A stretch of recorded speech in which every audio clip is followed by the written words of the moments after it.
शिवाय नमस्तुभ्यम दोस्तों, स्वागत है आपका आपके अपने चैनल शिव भक्ति मार्ग में। आ गया है वो दिन जिसका प्रत्येक शिव भक्त को बहुत ही ज़्यादा बेसब्री से इंतज़ार रहता है, जो कि है 2 अगस्त के दिन पड़ने वाली श्रावण की शिवरात्रि, जिस दिन पूज्य पंडित प्रदीप जी मिश्रा घर बैठे सभी भक्तों को ऑनलाइन पूजन अभिषेक करवाते हैं और जिसका लाभ देश विदेश में बैठे भक्तजन भी लेते हैं। तो आप सभी के बहुत सारे कमेंट्स मेरे पास आ रहे थे क्योंकि सभी भक्त बहुत ही ज़्यादा एक्साइटेड है इस पूजा को करने के लिए। तो कुछ कमेंट्स आपके थे जिसके लिए आप बहुत ज़्यादा परेशान हो रहे हैं, जैसे श्रावण की शिवरात्रि के दिन आपको व्रत भी करना रहेगा क्या, या दीदी पूजन की हमें ये सामग्री तो अभी तक मिली ही नहीं, तब हम क्या करेंगे, या हमें विसर्जन कैसे कब करना है, क्या रात्रि में ही विसर्जन कर दें, क्योंकि आप सभी जानते हैं रात्रि में शिवलिंग को विसर्जन करना सही नहीं बतलाया जाता है, तब आपको क्या करना होगा। तो बहुत सारी दुविधाएं थी आपके मन में, जैसे कि शिवलिंग को लेकर भी थी कि दीदी शिवलिंग की मिट्टी को हमें तैयार कैसे करना है, क्या चीज़ शिवलिंग की मिट्टी में मिलानी है, क्या शिवलिंग के साथ में हमें गौरा गणेश भी बनाने हैं, या फिर शिवलिंग को सजाना है और उनके साथ में जो रुद्र बनते हैं जैसे कि आप देखते होंगे पिंडी स्वरूप जो होता है, क्या वो भी बनानी है। तो बहुत सारे डाउट्स थे मेरे भक्तों के मन में, तो मैंने सोचा क्यों ना इस वीडियो के माध्यम से आपके सारे डाउट्स को मैं क्लियर कर दूँ।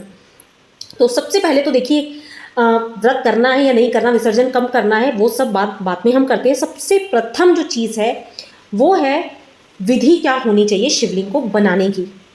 सबसे पहले आप वो जान लीजिए, क्योंकि सबसे पहले 7 बजे से पहले क्योंकि कल शाम को 7 बजे ऑनलाइन अभिषेक प्रारंभ हो जाएगा, तो हमें 6 बजे तक अपने शिवलिंग और पूजन सामग्री को रेडी करके रख लेना है।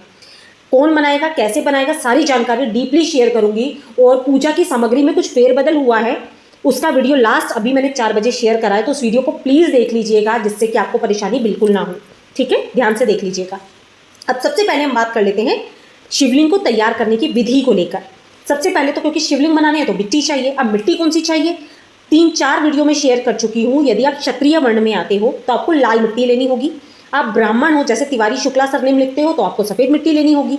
अगर आप वैश्य कुल में आते हो तो पीली मिट्टी लोगे, और शूद्र कुल में आते हो तो काली मिट्टी लोगे। आप क्षत्रिय बोल रहे हैं कि हमारे पास लाल मिट्टी की व्यवस्था नहीं हो पा रही है, तो आप मिट्टी के अंदर अबीर या लाल चंदन मिलाकर शिवलिंग बना लो। ब्राह्मण जो कि सफ़ेद मिट्टी के शिवलिंग बनाते हैं, जैसे कि आप देखते होंगे जब पंडित जी आप खुद अभिषेक करते हैं तो उनके जो शिवलिंग होते हैं वो सफ़ेद रंग के दिखते हैं। तो ऐसे में आप मिट्टी में अबीर मिला सकते हो या मुल्तानी मिट्टी के शिवलिंग आप तैयार कर सकते हो। वैश्य लोग जो पीली मिट्टी के शिवलिंग बनाते हैं ना, वो पीला चंदन मिट्टी के अंदर मिला सकते हैं। और आप भी मुल्तानी मिट्टी के, क्योंकि मुल्तानी मिट्टी पीली दिखती है, तो आप पीले रंग से आप शिवलिंग तैयार कर सकते हो। और शूद्र जिन्हें काली मिट्टी प्रयोग में आती है, काली मिट्टी हर जगह मिल जाती है। अब बिल्कुल दुविधा में आप बिल्कुल भी ना पड़े। अगर मिट्टी की व्यवस्था नहीं हो पाती है ना, तो किसी भी पूजा पाठ वाले वृक्ष, तुलसी को छोड़कर बेलपत्र, शमी, आप कोई भी पूजनीय वृक्ष की मिट्टी ले आओ। उसमें कैसे तैयार करनी है मिट्टी, वो सबसे बड़ा कार्य है आपके लिए। मिट्टी को जैसे ही आप घर में लाएं, वैसे तो सभी की व्यवस्था हो चुकी होगी, उसमें लाते से थोड़ा गंगा जल मिलाकर रख देना है आपको। आज है 1 तारीख को रात्रि में क्या करना है, ध्यान से सुन लो आप।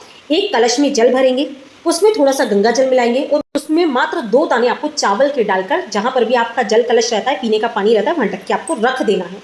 इस बात का आप ध्यान रखिएगा। अब जब आप सुबह उठेंगे शिवलिंग निर्माण करने के लिए, शिवलिंग निर्माण कौन करेगा, घर में कोई भी व्यक्ति शिवलिंग निर्माण कर सकता है। ठीक है, पति पत्नी बच्चा बड़ा कोई भी व्यक्ति, कुंवारी लड़की, क्योंकि बहुत सारे कमेंट आते थे दीदी कुंवारी लड़कियां बना सकती है क्या, तो क्यों नहीं बना सकती। महादेव का पूजन सुर असुर देवता दानव सब करते हैं, लड़का लड़की इसमें कुछ नहीं है, कोई भी व्यक्ति शिवलिंग का निर्माण कर सकता है। अब प्रश्न आता है शिवलिंग बनाने कितने हैं दीदी, तो देखिए यदि आपके घर में पति पत्नी है, आप बच्चे हैं, सास ससुर रहते हैं, एक ही किचन में आपका खाना बनता है, तो एक शिवलिंग का निर्माण करें। अगर आपके सास ससुर अलग रहते हैं या देवर देवरानी अलग रहते हैं, उनका किचन अलग है, उनका घर परिवार अलग है, तो वो अपना शिवलिंग अलग से बनाकर निर्माण करेंगे। बात तो हुई ये भी कि शिवलिंग बनाने कितने हैं। शिवलिंग जो लोग एक साथ एक ही घर में रहते हैं, एक ही किचन में खाना खाते हैं, एक ही परिवार है, तो वो एक ही शिवलिंग बनाएगा और सभी जने बैठकर उस शिवलिंग पर पूजन अर्चन कर सकते हैं। क्लियर हो गया आपको। और शिवलिंग के साथ में जो रुद्र बनते हैं स्क्रीन पर देख रहे होंगे, यदि आप बनाना चाहते हैं तो 11, 21, 51, 108 की संख्या में रुद्र बना सकते हैं, कोई दिक्कत वाली बात नहीं है। परंतु आपके पास मिट्टी नहीं है तो जैसे स्क्रीन पर मैंने शिवलिंग बना रखे हैं, आप केवल शिवलिंग का निर्माण करके पूजन कर सकते हैं। जरूरी नहीं है गौरा गणेश नंदी जी आपको बनाने हैं, क्योंकि गौरा गणेश हम सुपारी से बनाएंगे, तो इसलिए मिट्टी से बनाने की आवश्यकता आपको नहीं पड़ेगी। ये भी क्लियर हो गया।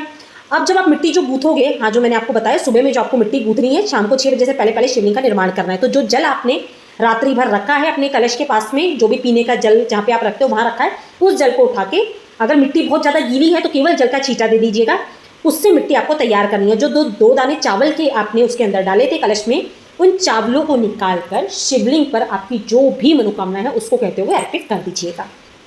ये चीज़ें शिवलिंग को लेकर आपकी बिल्कुल क्लियर हो चुकी होगी। आप कोई डाउट हो तो भी आप मुझसे कमेंट बॉक्स में पूछ सकते हो। मैं हर वीडियो में बहुत अच्छे से आपको समझाने की कोशिश कर रही हूँ। और प्लीज़ आपसे एक रिक्वेस्ट रहेगी मेरी, जो भी भक्तजन आप लोगों की तरह यदि परेशान हो रहे हो, जिन्हें कुछ नहीं समझ में आ रहा है, तो प्लीज़ उनके साथ वीडियो जरूर शेयर करिएगा, ताकि जब वो कुछ कार्य करेंगे तो उसका पुण्यफल आपको भी प्राप्त हो जाएगा। अब हम पूजन सामग्री की बात कर लेते हैं कि दीदी अभी भी हम परेशान हो रहे हैं, हमें गेहूँ नहीं मिल रहे, हमें कमल गट्टे नहीं मिल रहे, या हमारे पास काली मिर्ची की व्यवस्था नहीं हो पा रही है, तब हम क्या करें। तो देखिए, काली मिर्च एक की बात मैं आपको एक और चीज़ बता देती हूँ। 1-2 साल पहले जब शिव जी का ये जो पूजन प्रारंभ करवाया था पंडित जी ने, जो शिवलिंग बनवाए थे, उसमें काली मिर्ची का पाउडर भी मिलवाया था। तो आप चाहें तो काली मिर्ची का पाउडर भी शिवलिंग की मिट्टी में मिला सकते हो, या आपके ऊपर है। जानकारी देना थी इसलिए मैंने आपको ये चीज़ क्लियर करा। अब बारी आती है, काली मिर्च नहीं मिल रही दीदी, गेहूँ नहीं मिल रहे, तो हम क्या करें। कमल गट्टे यदि नहीं मिल रहे ना, तो 5 कमल के पुष्प रख सकते हो। वो भी नहीं मिल रहे ना आपको, तो जो सामग्री आपके पास नहीं है उसके लिए परेशान बिल्कुल नहीं होना है। हर वीडियो में बता रही हूँ मैं आपको, उसकी जगह पर अक्षत डाल दिए जाते हैं। जब आपके पास किसी भी चीज़ का अभाव होता है पूजन सामग्री का, तो उसके स्थान पर आप अक्षत जरूर चढ़ा सकते हो, कोई दिक्कत नहीं है। अक्षत टूटा फूटा खंडित मत लीजिएगा, क्योंकि अब 7 बजे आपको पूजन करना है। अगले दिन व्यवस्था हो पा रही है, बहुत अच्छी बात है। नहीं हो पा रही ना, तो मन में बिल्कुल संशय मत लेकर आना कि दीदी अब मैं क्या करूं, करूं नहीं करूं। नहीं हो पा रहा ना, जितनी चीज़ है उतनी चीज़ से पूजन कर लो। मैं तो हर बार बोलती हूँ, भगवान भक्ति भाव के भूखे हैं। आपके पास जो उपलब्ध हो जाए उससे बहुत अच्छे तरीके से भगवान का पूजन अर्चन करो। शिवलिंग यहाँ पे स्क्रीन पर देखो आप, मैंने इस तरह से शिवलिंग बनाया है। आपको ऐसे शिवलिंग बना लेना है साधारण सिंपल तरीके से। जब पूजन करने बैठोगे, जलाधारी का मुख उत्तर की ओर होना चाहिए। इस बात का आपको विशेष रूप से ध्यान रखना है। ये बात भी हो गई क्लियर, सामग्री की भी हो गई। अब बारी आ जाती है विसर्जन की, कि हमें विसर्जन करना कैसे है, कब करना है, कहाँ पर करना है। रात्रि में तो हम कहीं नहीं जा सकते, तब हम क्या करें। और एक चीज़ ध्यान रखना, मैंने आज ही करीब 12 बजे एक वीडियो अपलोड कर रहा है, विसर्जन कैसे करना है, और आगे भी वीडियो डालूंगी। इस बात का ध्यान रखिएगा, वीडियो बिल्कुल स्किप मत करना, चैनल को सब्सक्राइब कर लेना नहीं किया है। विसर्जन का समय जो है शाम को 7 बजे, जब पूजन कर लेंगे, दीपक आपके ठंडे हो जाएंगे। जो आपने 2 दीपक लगाए हैं, दोनों दीपक जब आपके ठंडे हो जाते हैं, उसके पश्चात शिवलिंग को उठा के घर के अंदर ही, कहीं घर से बाहर नहीं जाना है, इस बात का भी ध्यान रखिएगा प्लीज़, ठीक है। रात्रि में केवल साफ सुथरा आपको एक पात्र ले लेना है, चाहे बाल्टी ले लीजिए, चाहे कुछ भी बर्तन ले लीजिए जो साफ सुथरा हो, शुद्ध हो। उसमें थोड़ा सा गंगा जल डालिएगा, जल भर लीजिएगा, थोड़ा सा कच्चा दूध मिला लीजिएगा, है तो मिलाइए, नहीं तो कोई बात नहीं। शिवलिंग को उठाकर उस पर थोड़े से अक्षत जब आप छिड़केंगे कि भगवान वापस आइए हमारी पूजा में, अभी हम आपका विसर्जन कर रहे हैं। शिवलिंग को उठाकर केवल जल के अंदर आपको छोड़ देना है। सारे वीडियो डले हुए हैं, जो बोलोगे उसका लिंक मैं आपको भेज दूंगी, बस गलती मत करना। पूजन सामग्री तुरंत से सारी नहीं हटानी, कमलगट्टे भूल से भी नहीं उठाने, क्योंकि वो लक्ष्मी प्राप्ति के लिए उपाय है, वो मैं आपको आगे शेयर करूंगी। बेलपत्र सारे बिल्कुल मत फेंकना, केवल शिवलिंग का उठाकर आप विसर्जन करना। उसके बाद के सारे वीडियो मैं आप लोग के साथ में आगे स्टेप बाय स्टेप शेयर करूंगी ही करूंगी, उसके लिए आप बिल्कुल मत परेशान होना।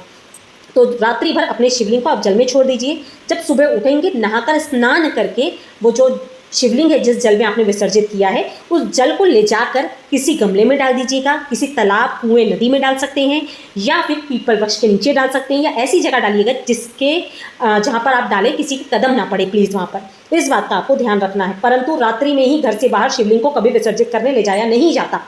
और यदि पूरी रात्रि रखकर 4 पहर पूजन करना चाहते हैं तो रात्रि जागरण करना होता है, इस बात का ध्यान रखिएगा, ठीक है। क्योंकि शिवरात्रि की जब मैं रात्रि पूजन करती हूँ तो 4 पहर पूजन करती हूँ और चारों समय में जागती हूँ। तो अगर एक पहर जैसे 7 बजे पंडित जी ने पूजन कराया, उसके बाद आप विसर्जन करना चाह रहे हैं, तो जल में शिवलिंग को डालकर छोड़ दीजिएगा। मिट्टी को हमें सुबह ही विसर्जन करना होता है, इस बात का ध्यान रखना, रात्रि में कहीं नहीं लेके जाना होता, ठीक है। सारी चीज़ें बहुत ही डीपली मैंने आपको एक्सप्लेन करी हैं, व्रत के बारे में भी बता दिया। हाँ, अब बारी आती है व्रत करना है या नहीं करना है। अगर आपकी शारीरिक क्षमता है तो आप विशेष मनोकामनाएं आप रखते हैं, आप भगवान का विशेष रूप से पूजन कर रहे हैं, हम बहुत सारी तैयारियां करते हैं, तो आज के दिन व्रत धारण कर सकते हैं। बहुत ही शुभ शिवरात्रि के व्रत को मनोकामना पूर्ति व्रत बतलाया जाता है। तो व्रत में निर्जला रखना है, क्या खाना है वो जान लीजिए। भगवान कभी नहीं कहते कि निर्जला रख के मेरा पूजन करो, या पंडित जी ने भी कभी नहीं कहा शिवरात्रि पे आप निर्जला रहकर व्रत करो। आप व्रत कर रहे हैं, बहुत अच्छी बात है। शिवरात्रि का व्रत वैसे भी किया जाता है, बड़ी शिवरात्रि, एक महाशिवरात्रि, और आप एक सावन की शिवरात्रि का व्रत धारण कर सकते हो। इस दिन सुबह उठ के स्नान वगैरह कर लीजिए, आप फल वगैरह जो लेना चाहते हैं वो ले लीजिए, और शाम को जब 7 बजे पूजन कर लेंगे, बिना प्याज लहसुन का शुद्ध सात्विक भोजन आप कर सकते हो। कुछ लोग नमक नहीं खाते हैं, अगर आपको शारीरिक समस्या है तो सेंधे नमक का बना भोजन कर सकते हो, भगवान को आप भोग लगा सकते हो। जैसे कि हमारे यहाँ शाम को जब पूजन होता है तब खीर पूड़ी का भोग लगता है भगवान को, तो आप आपके घर में जो भी चाहें उसका भोग लगा सकते हैं, फलों का भोग लगा सकते हैं। बस प्याज लहसुन का सेवन आपको नहीं करना होता। व्रत करें तो भी अच्छी बात है, यदि व्रत नहीं कर रहे हैं तो भी घर में आज के दिन भोजन के अंदर प्याज लहसुन का प्रयोग आपको भूल से भी नहीं करना है। तो सारी जानकारी मैंने आप लोग के साथ में शेयर करी है। अभी भी आपके कोई डाउट कमेंट हो तो प्लीज़ मुझसे पूछ लीजिएगा, परेशान बिल्कुल ना होइएगा। तो चलिए मिलते हैं अपने नेक्स्ट वीडियो में, तब तक के लिए श्री शिवाय नमस्तुभ्यम, जय माता रानी दोस्तों।